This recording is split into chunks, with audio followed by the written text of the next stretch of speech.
स्वयं नित्य निरंतर कर्मों के जाल को रच रहा है और अपने आप को बांध रहा है। आपको मुक्त होना है, बंधना नहीं है। जीव का जन्म कर्मों के अनुबंध से होता है, कर्मों के बंधन से होता है, और उसको अपना ऋण चुकाना होता है। कर्मानुबंध ये बहुत सूक्ष्म विषय है। जैसे आप जिस परिवार में जन्म लिए हैं तो उस परिवार के लोगों से आपका ऋण है, इसलिए उसी परिवार में आप आए हैं। और ऋणानुबंध उसको बिना चुकाए या बिना वसूल किए आप वहां से जाएंगे नहीं। आपको लेना है तो वसूल करना है और देना है तो चुकाना है। ये पूर्व के जन्मों से निश्चित किया गया है। जैसे किसी के यहां पुत्र हुआ, जन्म से ही पैसा खर्चा शुरू हुआ, बड़ा हुआ तो उद्दंडता के द्वारा मार पूरे परिवार को क्लेश पर क्लेश देता चला जा रहा है। ये तुम्हारे कर्म का फल है। या ऐसे शक्तिहीन बुद्धिहीन ऐसे पागल पूरे जीवन सेवा करो, तुमसे अपना हिसाब चुकाने के लिए वो आया है। अब परिवार के जो सदस्य जुड़े आके, मतलब पत्नी आते ही पूरी हृदय में आनंद, परिवार में आनंद, और जीवन भर वो आनंद ही सुख देने के लिए उसका जन्म हुआ। वो अपना ऋणानुबंध मुक्त, और आते ही भयंकर क्लेश खड़ा कर दिया, बीच में दीवार और झगड़ा वैसा, फिर अतरे दिन मारपीट शुरू, कलह अशांति, पूरा जीवन नरक हिसाब करने आए। यहां ऋण चुकाए बिना कोई जा नहीं सकता, ऋण चुकाना पड़ेगा। किसी का ऋण वसूल करना है तो किसी को ऋण चुकाना है, दोनों काम करने होते हैं। अनेक जन्मों में अनेक लोगों के साथ हमने जो बर्ताव किए हैं, अच्छे या बुरे, वो होंगे। अब किसी आदमी को हम जानते नहीं, अचानक मिला, अचानक टक्कर लगा और मार पीट गाली गुप्ता सब कर दिया, चुपचाप सह लो। क्यों? ये आपका हिसाब है, पूर्व का हिसाब। हमारा उससे कोई द्वेष नहीं, कोई संकल्प नहीं। अचानक घटना घटी और हमसे द्वेष करने लगा, हमें पीटने लगा, हमें गालियां दे, ये हिसाब है, चुपचाप सह जाओ। अपने घर का भाई ही भारी दुश्मन बन गया और क्लेश दे, हिसाब है। एक प्रभुदत्त ब्रह्मचारी जी की वाणी में पढ़ा था, एक महात्मा जी भ्रमण करते थे तो उस समय असरफियां चलती थी, मोहरे असरफियां, उनको भेंट में देते लोग। तो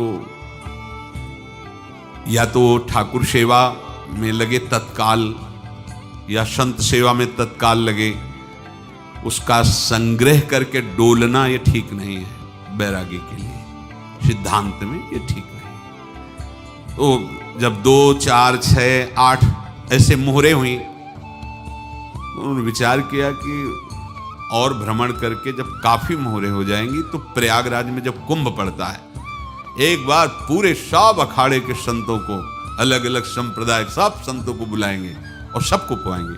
अब साधु है तो यही विचार करेगा, और क्या विचार करेगा। तो उन्होंने ऐसे डंडा बनवाया, बेंत, जो ऊपर से चूड़ीदार और भीतर पोला, और मोहरे उसमें डालते हैं। और भ्रमण, जहां जहां श्रद्धालु भगत थे सबके यहां जाना और इच्छा रखना कि एक मोहर तो दे दे दक्षिणा में। कामना कोई भी हो वो बांधती ही है, ध्यान रखना। इसीलिए प्रभु जो चाहे वो करे, अपनी चाह नहीं रखनी चाहिए, अपनी चाह प्रभु की चाह में मिला देनी चाहिए। धीरे धीरे वो छड़ी भर गई, भ्रमण करने वाले महात्मा चूड़ी लगाई, इंतजार करते रहे। जब प्रयाग का कुंभ पड़ा तो चले।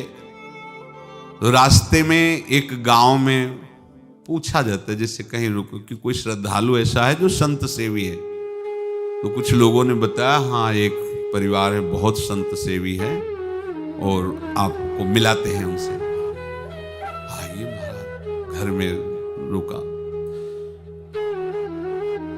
खूब अच्छा हलवा पूड़ी पवाया, और जो घर के मालिक थे चरण दबाए। चरण दबाते दबाते उनकी दृष्टि पड़ी उस डंडे पे, इतना मोटा और ऊपर से कुछ चूड़ी सी भी नजर आ रही। इस डंडे में तो कोई रहस्य है ही है। अब महात्मा जी को खवा पिला के सुला दिया। महात्मा जी जब सो गए तो पत्नी से धीरे से कहा, वो डंडा लाओ बाबा जी का डंडा। अब वो चूड़ीदार जो ही खोला पलटाया तो सैकड़ों मोहरे। ऐसे संत रोज पधारे भगवान, तुम आनंद हो जाए फिर क्या। पत्नी से कहा, नाप के कंकड़ लाओ। वो तो महात्मा जी तो खाए खीर पूड़ी, आराम से सो रहे। रात में पूरी प्लानिंग करके उसमें कंकड़ भर के चूड़ी लगाकर सिराने रख दिया, सारी मोहरें हटा ली। महात्मा जी आराम से छड़ी उठाए तो वजन पक्का। वैसे बड़े लोग चतुर होते हैं, पर ये नहीं जानते कि कर्म कितना भयानक होता है। और उनकी कोई संतान नहीं थी, पर धन में इतना प्रेम उनको था। बहुत सावधान। साधु महात्माओं के पास जो अर्थ है, गृहस्थी अगर आता वहीं से है, पर अगर उसको जोर जबरदस्ती या किसी छल कपट से, तो वो उसका विनाश ही करता है। आज तक का प्रमाण है। अब उनको ये भाव पता नहीं होगा, या पता होगा तो लोभ के कारण वो उसको मान नहीं पाए होंगे।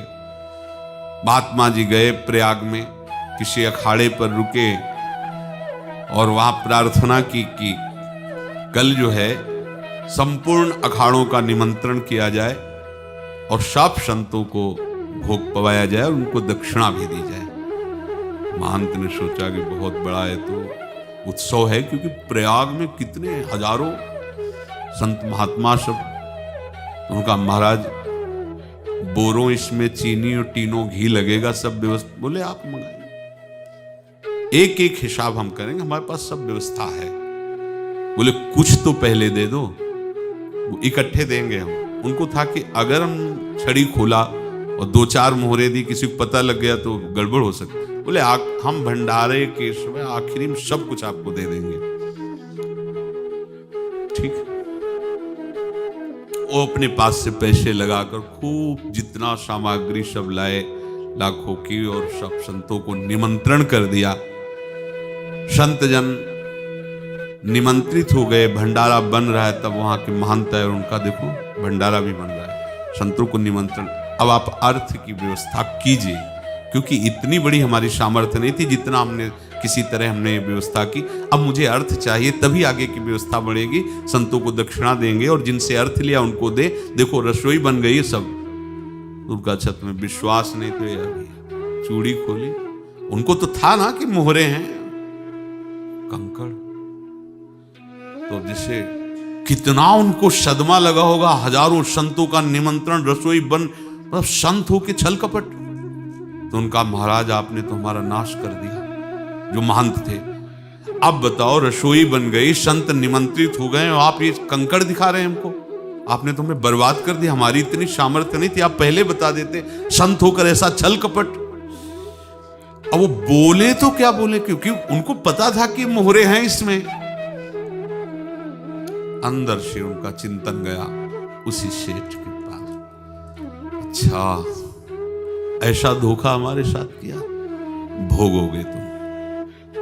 ये जो निकलता है ना, भोगोगे, ये अकाट्य होता है। क्योंकि किसी का भी हृदय, मान लो किसी भी जीव जंतु को आप कष्ट दें और उसका हृदय आह भर जाए, तो वो आह वज्र की लेख है, तुम्हें भोगना पड़ेगा। वो देखो भीष्म जी को भोगना पड़ रहा है ना। सांप को ऐसे धनुष की नोक से उठाया और बंबूल के कांटों के ऊपर फेंक दिया, कई दिन तक शेदा हुआ, वो आह भर करके मरा। तो आपको 6 महीने बाणों की सैया पर आह किसी की ना लेना जिंदगी।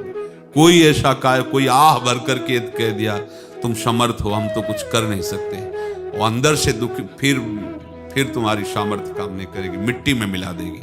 फिर ये तो संत थे, और भगवत आराधना के लिए, संत आराधना के लिए ही ऐसा किए हुए थे।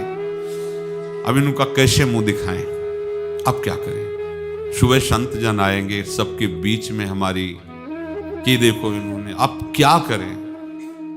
गए और संगम में जाके छलांग लगाई, अपने प्राण त्याग दिए। अब उनके तो पास मोहरे थी और व्यापार बढ़ा, और 9-10 महीने बाद ही लड़का हुआ। अब तो उनको कि संत फलीभूत हो गया। देखो व्यापार चल रहा, लड़का नहीं होता था, लड़का भी हो गया। बड़ा आनंद छा रहा है। जब से वो प्रकट हुए और धन की वृद्धि शुरू हो गई, पढ़ाई लिखाई में उनके खर्चा हुआ सब, बस बीमारी शुरू हो गई उनके शरीर में, अब उसमें पैसा जाना शुरू हुआ। इतने आसक्त तो वो दोनों हो गए कि कुछ भी हो, व्यापार ठप, संपत्ति बेचना शुरू। तो उन्होंने कहा कि बेटा मैं क्या कर सकता हूं तुम्हारे लिए? बोले हमारी अंतिम इच्छा है प्रयाग चलो, और जितने प्रयाग में संत महात्मा सबको एक बार भंडारा करवाओ, हमारी इच्छा अंतिम है, क्योंकि अंतिम यही इच्छा थी। बोले अब ज्यादा संपत्ति तो नहीं रह गई, तो बोले घर बेच दो, मेरे लिए ही तो है, बेच दो, मुझे लगता मैं बचूंगा नहीं, पर मेरी अंतिम इच्छा पूर्ण कर दो। घर बेच दिया, जेवर बेच दी, वहां गए, जब संत सेवा की तो बोले मुझे संगम तक ले चलो। संगम तक ले गए और बोले समझे तुम चुराए थे और हमने उसको छीना है, कुछ नहीं रह गया तेरे पास कुछ, अब केवल ममता और आसक्ति में जलकर मर और नरक प्राप्त कर। मैं वही महात्मा हूं जिसकी तूने मोहरे ली थी, शरीर छोड़ दिया। महात्मा को जन्म लेना पड़ा और इनको दुर्गति भोगनी पड़ी। ऋणानुबंध होश में, ऐसा नहीं कि आप जो कर रहे हैं कोई देख नहीं रहा, कोई हिसाब किताब नहीं, जो कर रहे हैं अवश्य में भोक्तव्यम, बहुत सावधान।